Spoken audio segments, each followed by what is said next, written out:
নমস্কার।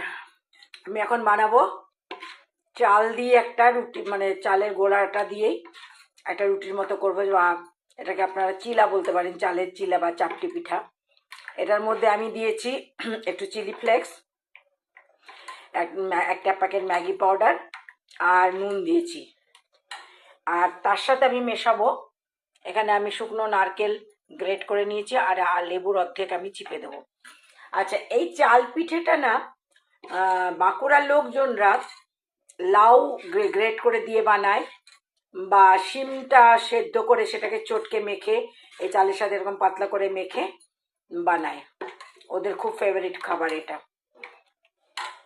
তো আমি এখন এটা নারকেলটা মিশাই আর লেবুটা পিষে দিই, তারপরে আপনাদেরকে আমি বানিয়ে দেখাচ্ছি।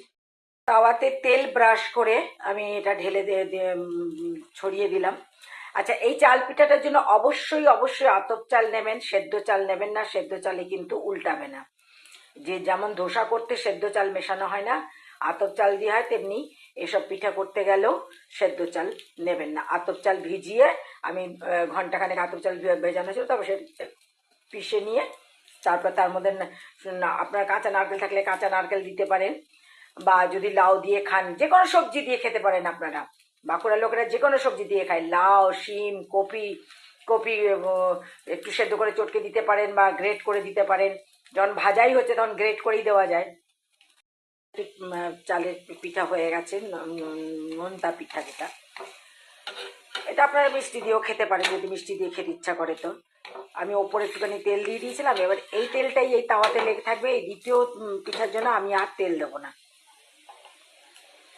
বিছাবো, মানে আমি আবার স্প্রেড করব, স্প্রেড করে তারপরে আমি একটুখানি তেল দেবো।